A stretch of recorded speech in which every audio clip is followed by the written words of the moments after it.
for war crimes in Sri Lanka.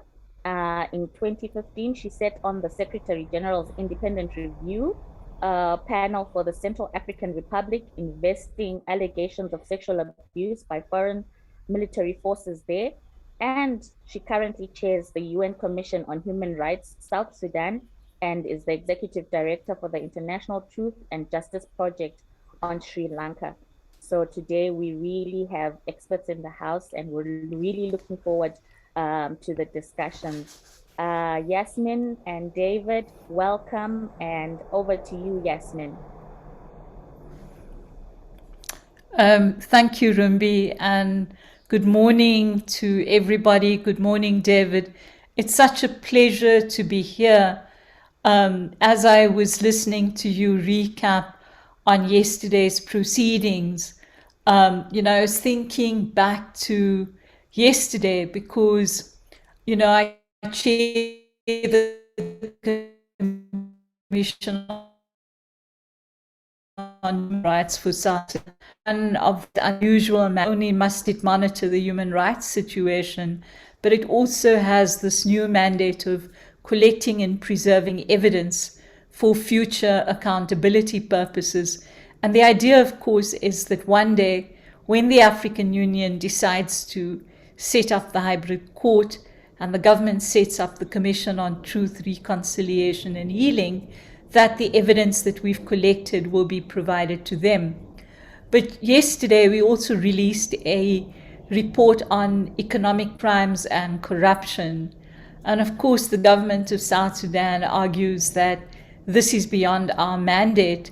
And, the Commission is treading new waters here.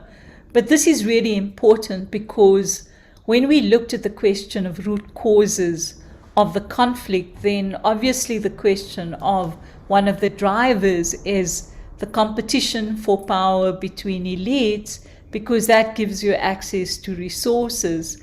And of course, then in partnership with corrupt government officials and multinationals, a lot of that money is diverted from the government coffers. And in fact, it finds its way into private accounts held in different parts of the world. And so this is really an area, it's a new area even for the field of transitional justice, and is something that's really critical going forward. But we can talk a little more about it. I have prepared a PowerPoint which I am going to kind of whiz through, and of course that will be made available to you. I think Dean is going to assist me by screen sharing it, and I will tell him when to move the slides. So perhaps we can begin. Thank you.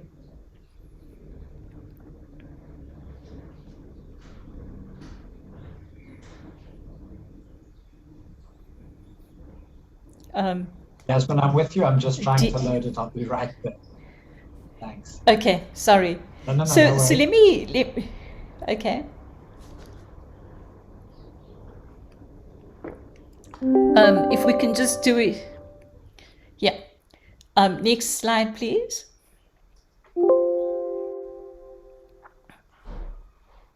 Oh, goodness. Hang on one sec. Sorry.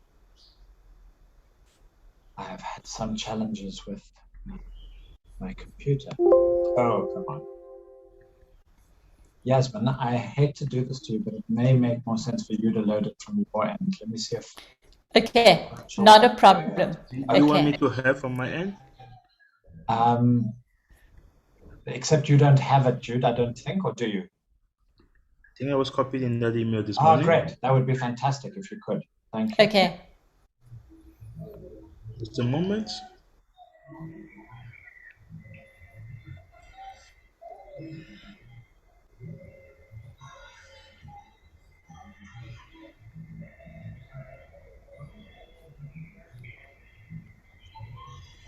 And if anyone is not muted, who should be, if you can just mute yourself, thanks.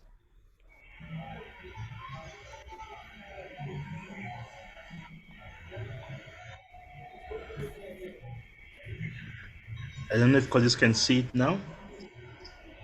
Yeah, I can.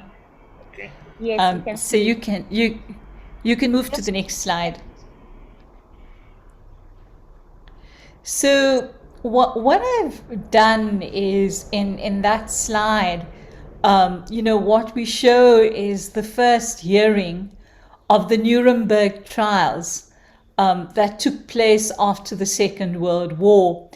And, when people begin to talk about when did transitional justice begin, many people argue, in fact, that the Nuremberg trials and the Tokyo trials represent the first time that the world begins to take accountability for genocide and what later became to be developed as crimes against humanity and war crimes.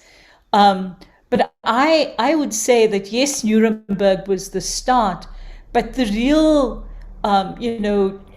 transformation of this field was in the 1990s when, as a response to the Latin American experiences, when military dictators in Chile and Argentina stepped down and gave power to civilian rule.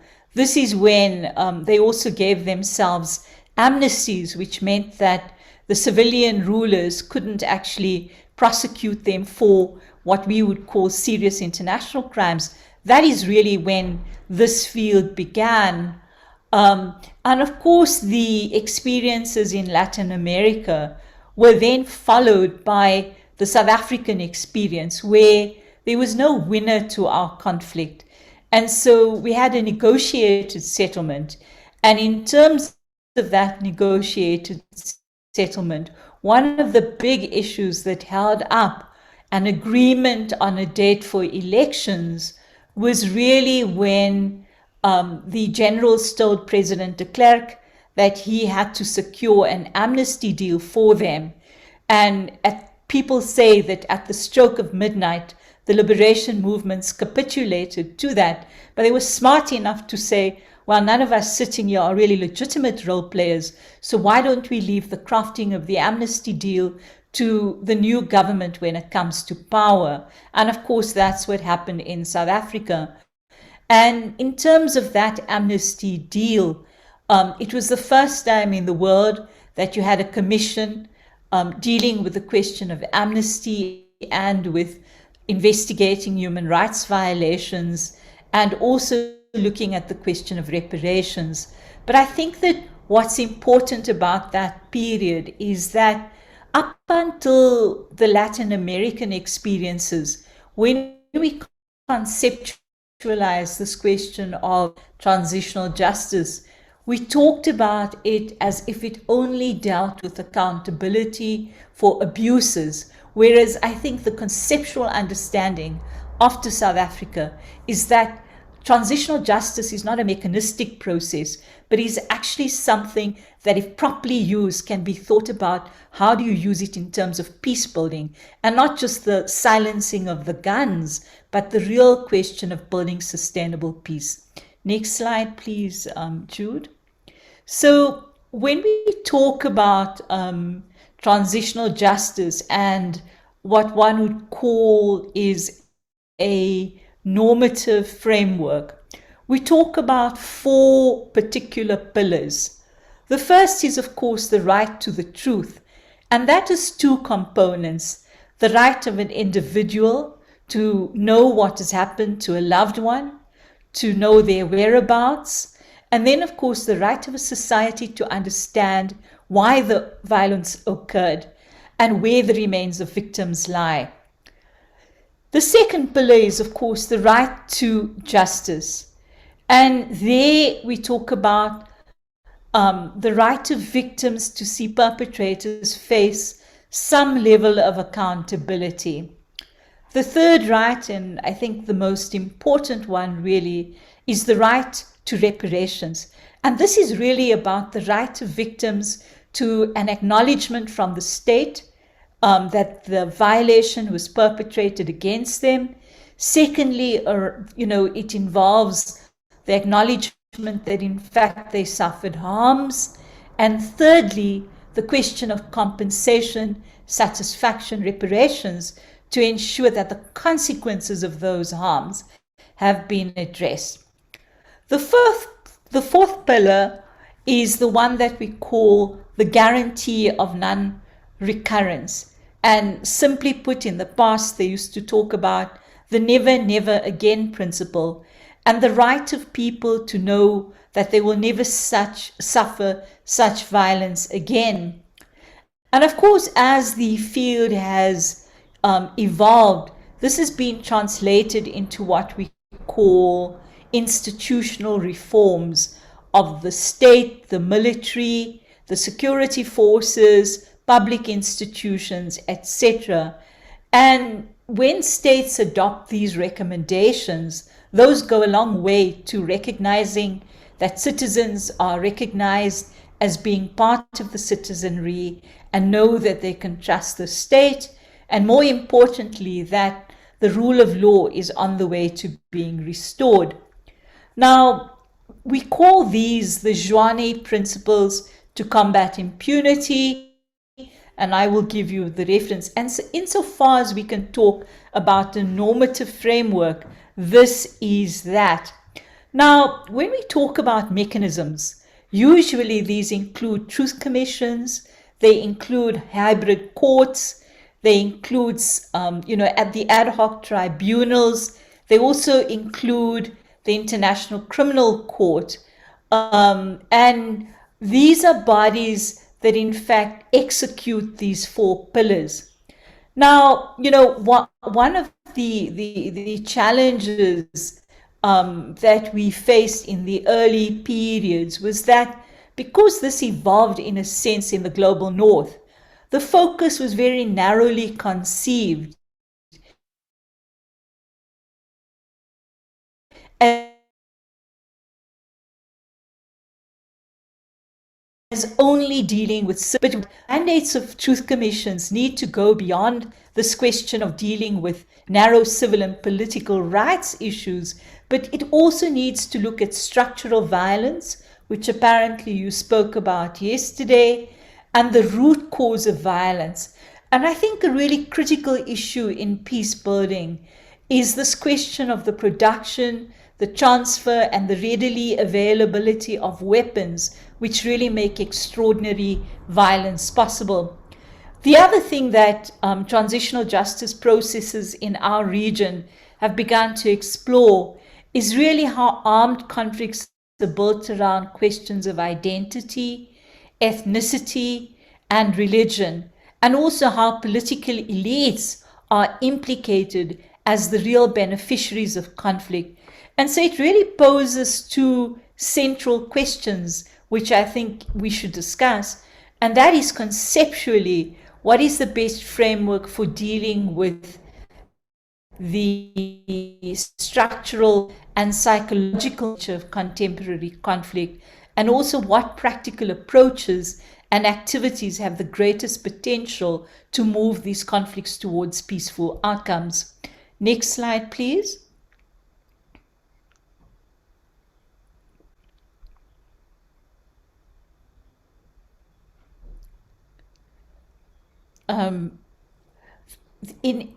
As Judy's moving us to the next slide, just to say that that's a picture of, the first hearing of the South African Truth Commission.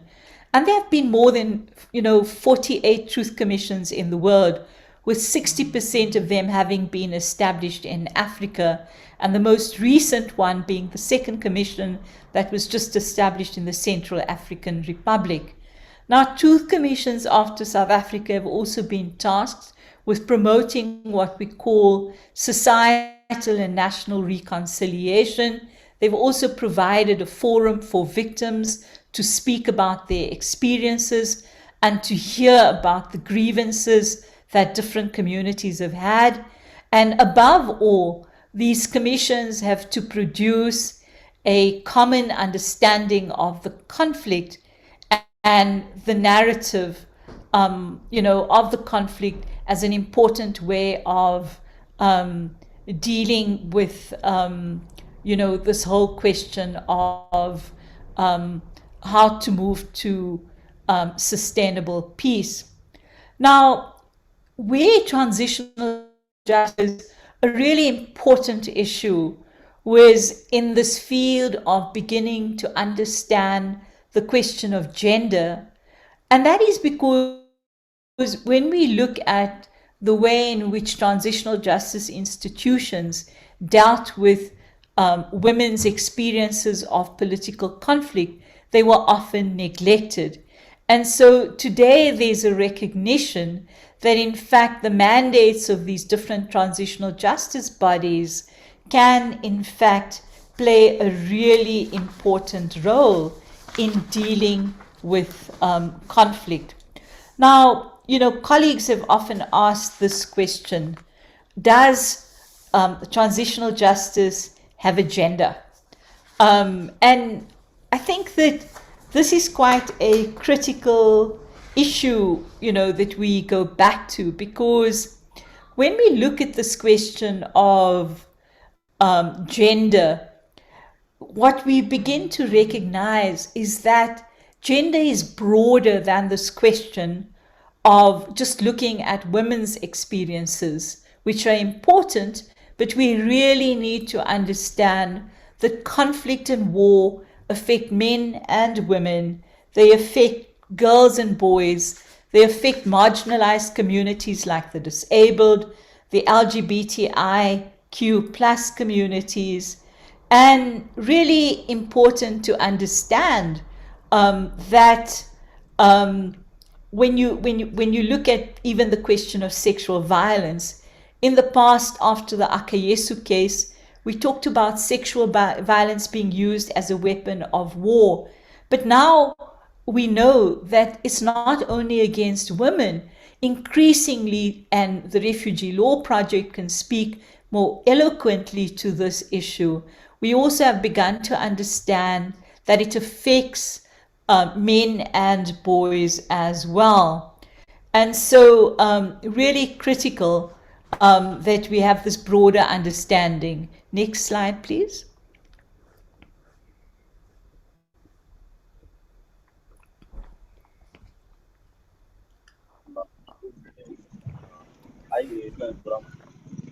So, you can go to the next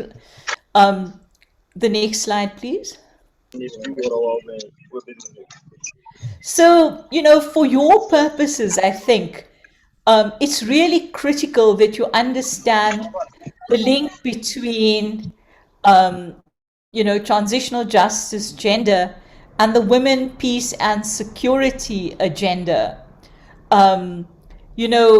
You spoke about the fact that, you have this critical adoption in 2000 by the UN Security Council of Resolution 1325, which for the first time in history officially recognized conflict-related sexual violence. But it was also a milestone in really recognizing the impact of conflict on women. But the one problem, of course, was that it excluded male experiences and violence from the majority of debates. And it's really only in 2013 that the UN Security Council, in Resolution 2106, begins to explicitly mention men and boys. And while the resolution focuses on women and girls as being disproportionately affected by sexual violence, it's significant because as an evolution of a recognition that gender is about reflecting different experiences, it became quite a pivotal issue. Next slide, please.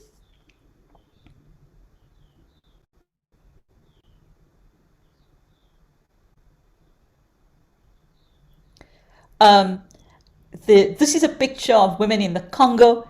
And in the Congo, of course, the Office of the High Commissioner for Human Rights did an important conflict mapping exercise of the conflict there. And that conflict then led to a list of perpetrators being set up. But it also led, of course, to the women being able to receive reparation. But this was really an important way of actually looking at the complexity of how conflict affects women. Next slide, please.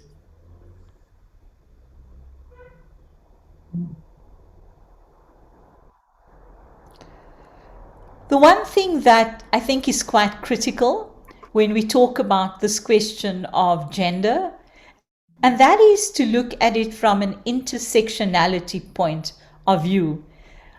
Because remember, we are not just a man or a woman or a girl or a boy in our society. We also come to it from a class perspective. We also have different races. We have different ethnicity. We may hold different legal and political positions in our society. And it's really important that we begin to look at these issues. For instance, in the United States, more and more people are beginning to say that it's absolutely critical that we begin to examine the whole question of conflict through the lens of critical race and class theory, because that's the only way in which we are going to improve the question of equality and equity in our societies. Next slide, please.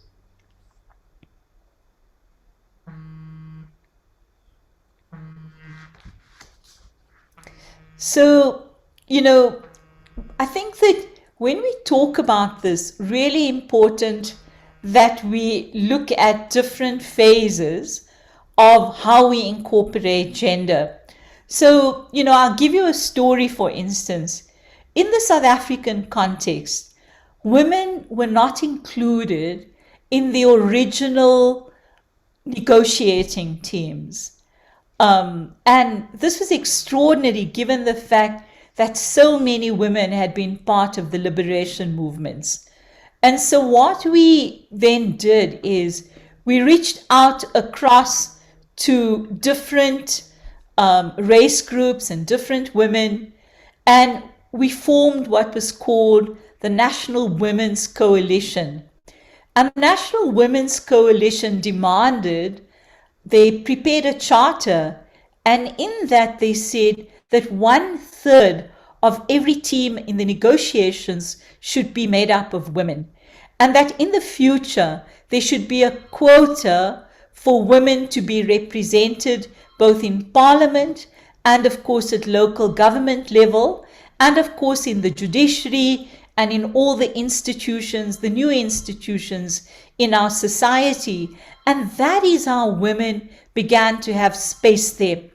In the DRC, when discussions were taking place here in South Africa, in Sun City, on the conflict in the DRC, the women got together and they locked the men into the room until they agreed to include women. Similarly, in Liberia, the peace talks were taking place in Accra, but the women were excluded. And so what the women did is they bought their own tickets, they flew to Accra, and they demanded a seat at the table. Now, what was extraordinary about all of this was that at the same time in South Africa, the law on the Truth Commission was being developed. But do you know that there is not a single reference in the South African Act establishing the commission either to promoting the rights of women or advancing the gender question? It was totally absent. And so what happened then is that women's groups in South Africa, when the commission was set up, they actually approached the commission, the women commissioners, and they said, what are you going to do to ensure that in fact you take up this issue seriously? And so we then committed to ensuring that in the commission we would employ women in strategic places. Secondly, that we would make a special effort to document the experiences of women. And thirdly, we would have separate hearings for women where if they wanted to speak in camera, they could. And finally, we would have a separate, report on women. Now, this was quite critical to advancing really the question of advancing gender and women's rights. We also, in terms of our policies and processes, then began to look at this question.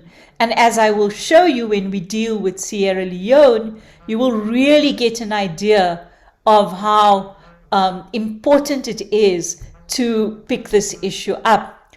In terms, of course, of the substantive issues of dealing with women, really critical that you keep what we would call disaggregated data. Because without data which shows how conflict affects different genders disproportionately, you can't actually argue with governments and the international community for reform. And so one of the things I've said is that in every country, we need to make sure that we collect data so that we can deal with the substantive elements of the effects of conflict on different groupings. Next slide, please.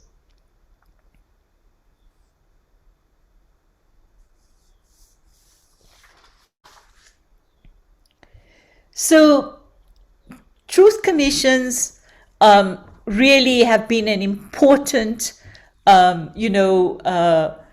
feature for really looking at the question of how gender has impacted on the violations that different victims have suffered. And in terms of criminal accountability, one of the things that many of the ad hoc tribunals and particularly the special court in Sierra Leone adopted was not only a gender policy, but they also made sure that they had a gender unit and gender advisors so that in fact they could begin to look at this question of investigations that really focused on gender-based violations.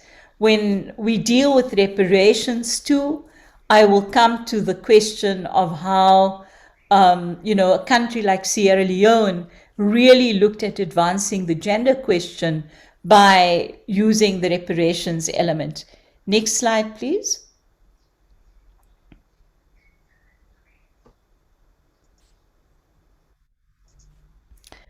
This is a picture of women in Tunisia, and the Tunisian Commission was also a really important one for picking up the question of advancing both women's rights and gender. Next slide, please. So the next slide. I've spoken, a little bit about the experiences of South Africa, so I'm not going to repeat it. We can move to the next one. But South Africa is really an example where the legislature didn't think about how to incorporate women's experiences and in fact reflect on the question of gender. And so I call that an ad hoc incorporation into the mandate of the Truth Commission to look at this issue. And one of the things that meant was that we had to adapt the statement-taking protocol so that we could forward. We also had to retrain them to ask more probing questions about women's own experiences. We also noticed that when women spoke, they would often speak about their children or their husbands. They never actually spoke about the fact that the conflict had impacted on them as well. And so the commission then had a practice of saying to the women, so you've told us about your loved ones, but tell us about how this has in fact impacted on you as well. What have the harms been that you suffered? And for women in South Africa, many of them who lost their husbands, who were the breadwinners, often their husbands were in detention or they were being held in Robben Island. They themselves were being harassed and persecuted by the state.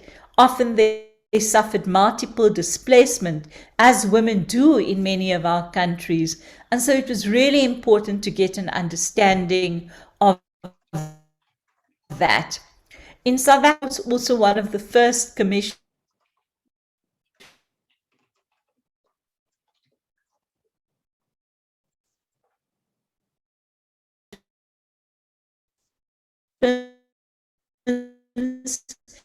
that began to look at of fact.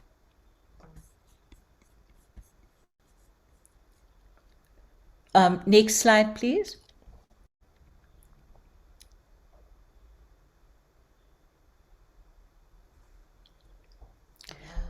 in my view, Sierra Leone is really the country where we've had the most explicit accommodation of gender.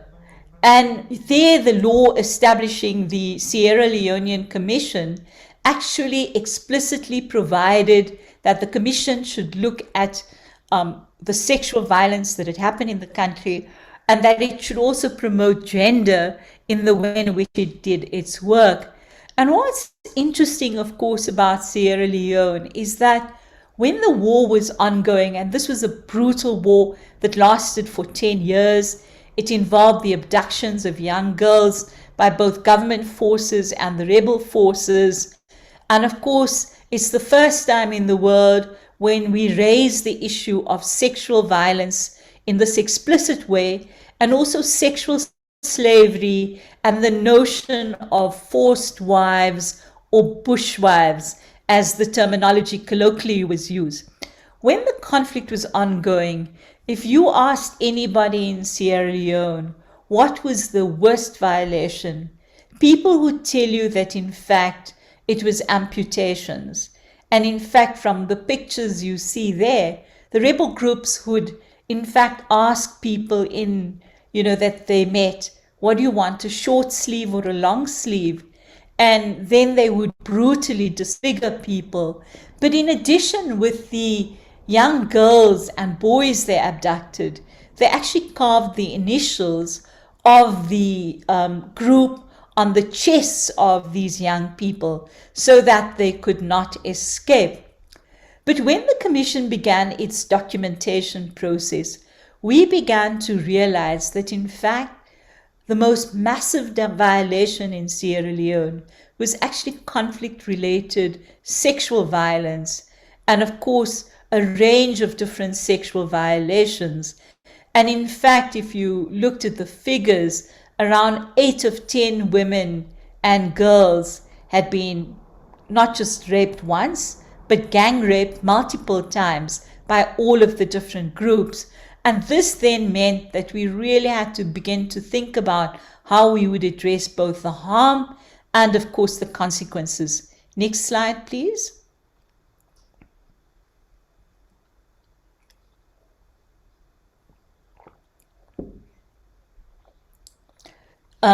As we can shift, when we looked at the fact that the legislation was quite explicit about advancing the gender question, the first thing the Commission did is develop a gender policy, which in fact it checked with all of the women's groups in the country and also with UNIFEM, who were the forerunners to UN Women.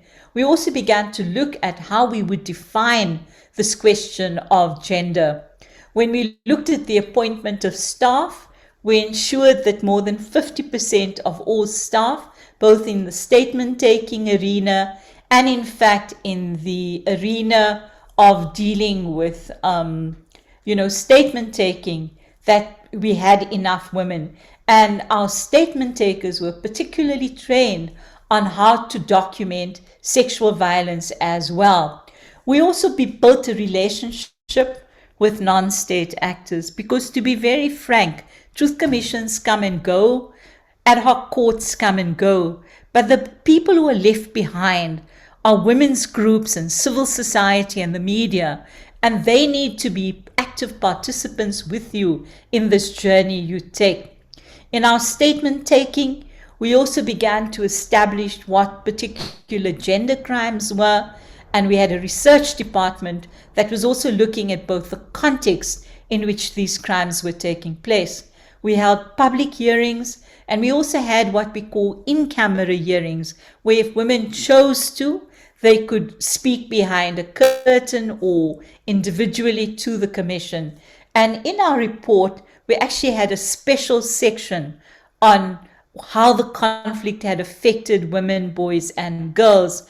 And in that, we asked the women for recommendations around reparations and reforms. What was interesting, of course, was that, the commission took the work of the commission to the countryside, to the 14 different regions of Sierra Leone. And often the men would say, but I want to be present when my wife is speaking.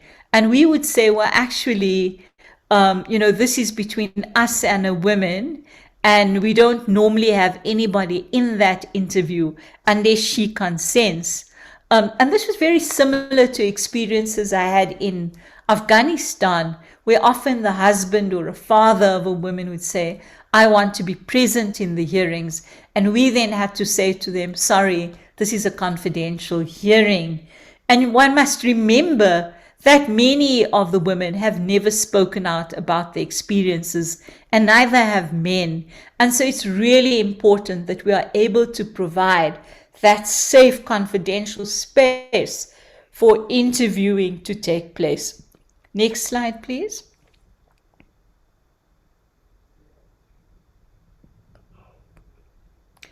And as I think I've sort of done this, but let me speak a little bit about, when we were developing the question of reparations, UNIFEM provided 2 gender experts to the commission, and they went to consult with the women in the country, particularly in the rural areas.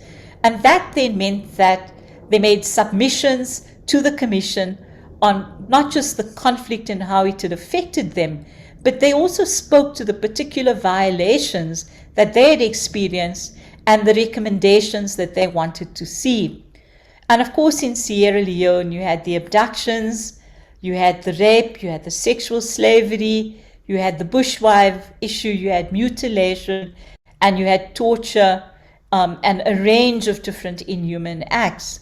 And the women actually said that when it comes to reparations, what they wanted to see was law reform. A lot of the women were married according to either Islamic rites or traditional and customary law. And because of that, they were excluded from the ambit of the Constitution. It also meant that they weren't able to own land in their own names, and they weren't able to inherit property or any kind of wealth from their fathers or family members. And if they were divorced, then they never got custody of their children. And so these were issues that they asked the Commission to make recommendations on to ensure law reform. The women also went one step further. They said that in any poor family, what women do is they save money so that boys can go to school and to university. And this is premised on the notion that the men are going to kind of look after you. But the women, after their 10-year experience of war, also knew that they had shouldered the burden of looking after the family. And so they asked the Commission to make recommendations around the government actually paying school fees for girls to go to secondary school and to be able to enter university. And so in a really extraordinary kind of negotiation, we met with the World Bank and with a number of international donors.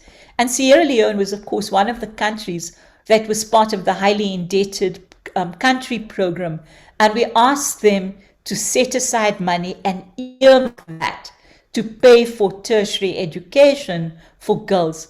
We also approached the Peace Building Fund and we asked them to earmark a particular segment of funds that was going to Sierra Leone for reparations.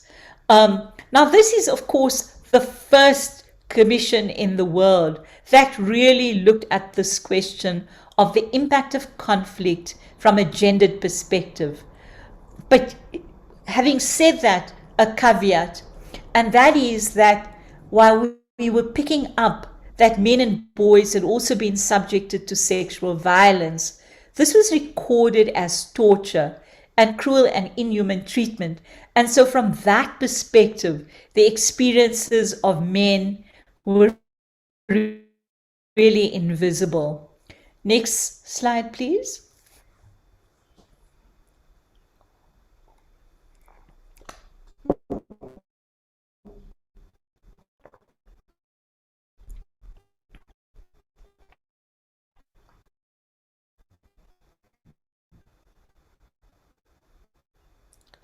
You can skip that slide. And, you know, this slide is of women come together to meet with the commission. But what's important about that slide is that, you know, in the history of the human rights development in the world, up until, I would say, the early 2000s, the world spoke about civil and political rights violations, that's killings, torture, abductions, enforced disappearances, torture. And then they spoke about the second generation of rights, and that is the socio-economic rights questions and, of course, cultural violations. Now, when you look at the conflict in our countries and the drivers of conflict, they are really because of patterns of exclusion from the economy, the deprivation of access to socio-economic rights. And so this has, of course, been a problem in our country. And so after Sierra Leone, a lot of commissions have begun to look at this question of the socio-economic and cultural dimension of the conflict. I realize that I'm sort of rapidly running out of time, so maybe we can go to the next. I can tell you to go to this one, which I think is quite important. When we, you know, there's a feminist view that we have to be careful when we, interpret gender to go beyond really advancing the rights of women and really looking at women's experiences, because that then deprives women's organizations from really accessing resources. But I think there's an expanding view now that unless we challenge gender assumptions and we look at this question of masculinities, we also look at the impact of conflict on men and boys and members of the LGBTIQ community, what we will be doing really is missing a vast amount of the experiences that are out there. And so from that perspective, I think increasingly what we have begun to map is that gender is broad ranging and that sexual violence is used as a weapon of war, not just against women, but against men and boys as well. My slide presentation and my notes will be given to you, but I don't want us to lose the time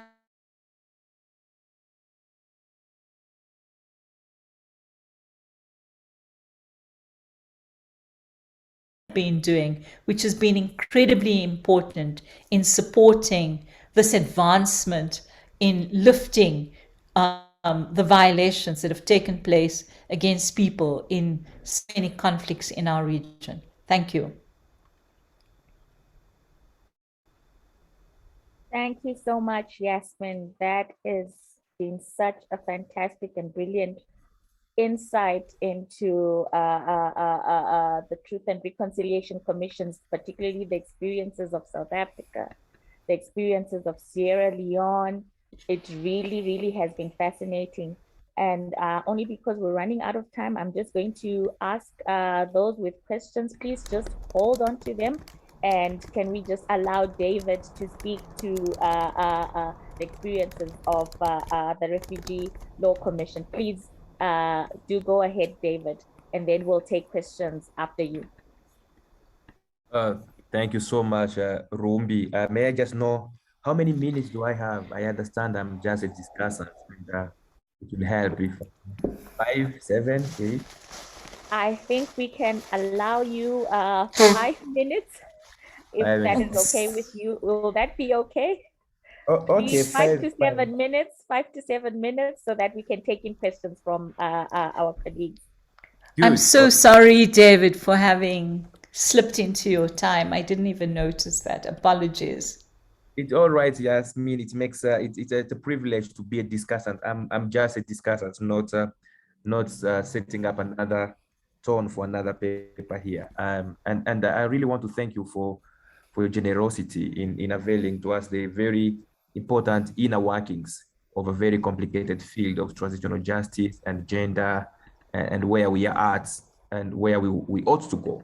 And so I want to start by reiterating three important points which I think are coming out very strongly from your presentation and worth recording here. The first I'm struck by is how men and women experience political violence is very much different, and this political violence affects them differently due, among many other things, to the perceived roles the society has ascribed to them. And I think that's a very important point we need to remember. The second point you make is that the experiences of violence or conflict related or armed conflict for that matter, these experiences do not often conform to our gender assumptions. More often than not, the experiences of war actually destabilizes our gender assumption and the pulverizes the whole normativity on which they sit. And I think it's a very important point to remember. And lastly, you make a very important addendum here that sexual violence against men and boys is often recorded or reported as torture, cruel, or inhuman treatment, unlike sexual violence against women and girls. And so this is a very important, I think, 3 points which I think invite us to reflect more as MenEngage. I would want to believe that this is MenEngage of working with men towards gender equality for all. And so I want to come back to the question of the right to justice as one key tenet of the Joignet principles. And I think your presentation rotates around the question of the right to justice and bringing gender back in the conversation. And so which justice is and whose justice are we talking about within this frame of transitional or political transition and so on? Which justice and whose justice are very important questions, because depending on the vantage point from which we ask those questions, answers may really vary. And I'm particularly thinking about how else then can we conceptually frame justice after mass violence, justice after large-scale violence, outside the frame of revenge, because it seems to me even a close look at Joignet's principles, they emanate from a very different experience of World War II through Nuremberg and the Latin American, where we had more often a clear understanding of who the perpetrators are, who the victims are.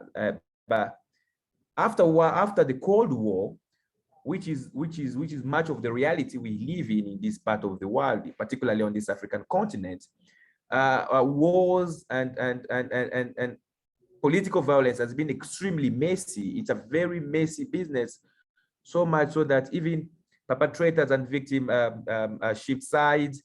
We do not know clear cuts. We do not have clear cuts distinctions between the attackers and those attacked, offenders and those being offended, and the whole messiness of yesterday's victims become today's perpetrators today are tomorrow's victim, and so the post messiness of that situation, which is true for DRC, it is very much true for Sierra Leone, perhaps truer for Uganda and many other pockets of large-scale violence is still ongoing on the continent. So then, which kind of justice can we conceptualize for those who have survived this kind of violence? And this is a survivor. I'm quoting Mahmoud Mamdani's survivor's definition of those who have not just the survivor in the legalistic sense of the word, but survivor as all those who survived the violence. or whether victims, yesterday's perpetrators, bystanders, and so on and so forth. How do we think of justice beyond the modes of just persecution and restoration? Because it seems to me the justice pendula, which kind of swings from international tribunals to alternative justice mechanism, alternative dispute mechanism, tends to be more often than not lost in translation when it comes to the priorities of the victims and the survivors of that violence. And so I think political violence then invites us to look at multiple identities here that may make multiple claims on which kind of reform of the future they want. And of course, it's not just, and the different constituencies here come on board with all different claims about how that experience of violence affects them and how they want to imagine a better alternative future living in a different political community altogether, where now non-reoccurrence will be guaranteed. And so I guess my bigger question is, so how do we think then of a gender just access to justice, and not necessarily women's access to justice? What kind of a gender just access to justice will guarantee that it's not just a gaze that is so much cast onto women as a very disproportionately affected constituency, but also a gaze that allows experiences of men, as you rightly put. It allows experiences of non-conforming gender identities and markers, and it allows for all those who are in the other categories, which are so often not fit within the heteronormativity of gender discussion we have. And so that I think is my first question I want to pose, and invite all of us to think about it. A gender just access to justice in post-mass violence. And two, and perhaps lastly, I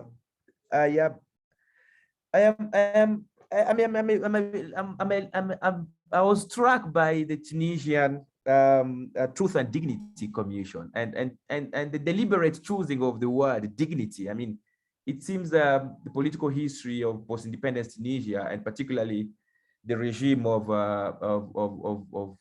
Abdulaziz, has informed the choices of naming and defining of that transitional justice. But dignity is a very important analytic category here, and they call theirs a dignity commission, and they're not interested in calling it reconciliation commission. They're not interested in calling it truth and justice commission as the Ivorian, but they're calling it truth and dignity.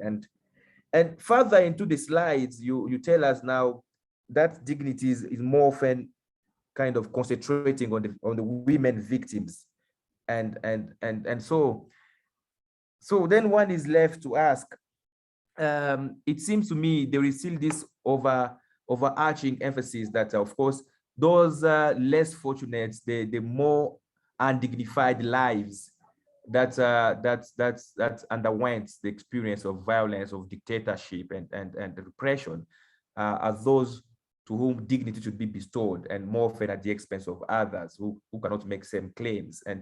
And so dignity become a qualifier of past repression, which is flattening out the essence of that word itself. So this invites us to think about the structures, perhaps yesterday's discussion, which I was not part of, and I am sensing that this has been the biggest elephant in the room. So the structures of the states, on the one hand, which kind of bequeath political identities, and the structures of the markets, which also bequeath class-based identities. And these structures seem to account for the possibilities of those who will be prone to this violence. And unless we really talk about the political identities, which are the domain of the states, and class-based identity, which are the domain of the market, how they shape the contours of possibilities of what Lino Some will call the repability of women, because not all women are repable in Osome's counts. Even when Kenya went into flares and it was very devastating in 2007, not all women were exposed to sexual violence, and not all women in the DRC, including Masisi and Ruchuru and Goma, in those so-called capital of wild rape, are exposed to this kind of violence. But how else then can we put our hands on this political economy of the repability of some categories of people, LGBTQIs and women and others, and fragile men and marginalized boys and so on, which makes it possible for us to have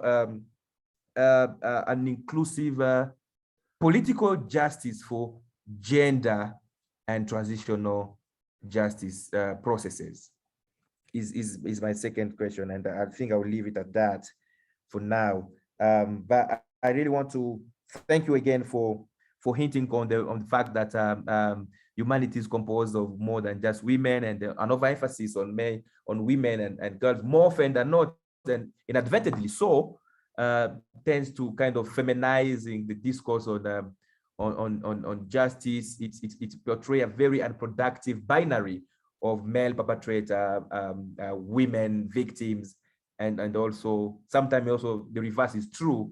But moving beyond this very unproductive binary analysis of how do we read the violence is something that should invite us to think of how then can we create spaces that are safe spaces in the aftermath of violence that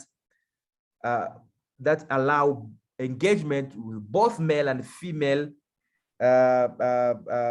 victims and survivors, but also non-conforming gender identities in the aftermath of violence. Thank you. Thank you very much, David. Thank you so much. Critical questions that you are raising there. Very, very interesting. How do we talk about justice in a context where the lines are so messy, the lines are very blurred. It's really difficult to see who are the perpetrators, who are not. You have parties who are just changing goalposts every now and then. Whose justice are we talking about? And if we're talking about whose justice, then whose peace? Whose peace? How do we redefine that justice? What compromises are to be made? What compromises can be made? You know, how do we envision this gender justice? So it's a very, very critical key questions that you raise. I'm going to give Yasmin a chance to respond to some of the issues and questions that were raised by David, and then I'm going to kindly ask our participants to raise their hands or put their questions through the chat section so that our panel can respond. Thank you very much, David. Brilliant. Thank you, David. Brilliant questions. I'm not going to be able to answer them all, but maybe I think, you know, and I have to say that while I've often agreed with Mahmoud, particularly around, you know, how he has posited the notion of political violence, and, you know, he also has evolved and changed his mind to a great extent. And that was after the sort of South Sudan and Ugandan experiences. But I think one important comment that he made, which was absolutely critical, and that is that when you start to look at the kind of structural nature of violence in our continent, and it may be like that across the world, you cannot understand it from a narrow lens of only torture and civil political violations. You have to understand it from the context of why people are excluded and why you have people who are beneficiaries of the conflict. And often that exclusion is constructed both politically and socially, and that is around race, religion, with ethnicity, and the gender sort of normative kind of framework. And what we have to go is beyond that. And that is why I think in the United States, you see this emergence of the need to begin to look at these constructions through critical race and class theory. Because for me, the biggest question that I ask now in the work that we do is, who's the beneficiary of the violence? Because when you begin to look at this question of beneficiary, you really begin to understand what those structural questions and the root causes of conflict are. And I also think that you cannot resolve these only by a narrow conception of justice as retributive. I think you have to look at it from the, and that is why Joanne's work, I think, has been so critical, because it is about defining that, victims, both at an individual level and at a societal level, have an inalienable right to know what happened to loved ones. But they also, as a society, have a right to know that the state will act for them. And so when we talk about this reclaiming of dignity, and I think that was a really important conceptual choice for Tunisia, it is about reclaiming the fact that, yes, I'm a citizen of the country, and I should expect that the state will work for me, irrespective of my identity. And I think that when we understand also the drivers of conflict, you begin to understand that the drivers of conflict are tackling you because of your identity. And, it's often about punishing and humiliating you for belonging to a particular group. And so I don't think that in our continent we've looked enough at this question of how group identity is also a driver for violence against you. And the missing issue in this field has been the question of land. Because when you begin to look at, what conflicts are about, it's about access to land, it's about access to the resources on those lands, and it's about the political power over those lands. And so in a country like South Sudan, we've been very careful to say that, in fact, the driver of the violence is the competition between political elites to actually access that power. And so I also think that not everybody's a victim of a violation. But, the important thing, of course, is an acknowledgement of people's multiple roles and actors. In all of our conflicts, we've had women who've been perpetrators, but that is often downplayed. And I think that needs to be looked at. The other is the question of translation and language. And I think we don't explore that enough. And when you look at sodomy laws, which are a sort of relic of colonialism, that often is a barrier for men and boys also coming forward, because they fear that they have been criminalized even before their experiences are acknowledged. And so I think these are really important areas that we have to look at, including in law. And,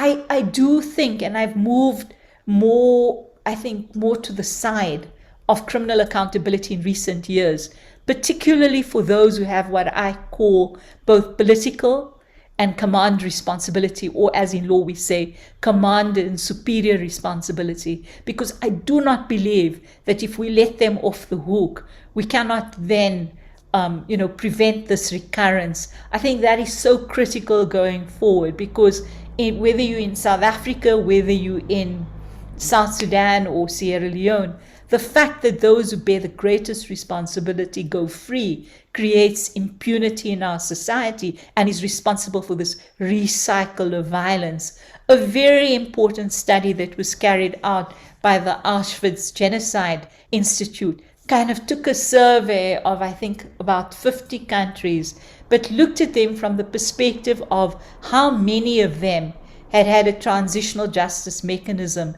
And what they found was that when they had had either a truth commission or a memorial institution or reparations or a court, the potential for recurrence was less. And this was done fairly statistically. So really, while they've limited the notion of these mechanistic processes we've put in place, nevertheless, they're important ways of beginning to document, to acknowledge, to repair, and to make recommendations for institutional reform. And so we've got to think about how we reconceptualize their mandates to take care of these structural questions, which I think, if unaddressed, continue then to lead us into new cycles of violence. But brilliant questions. Thank you. Thank you so much, Yasmin. Thank you so much. This is really food for thought. This is really much food for thought.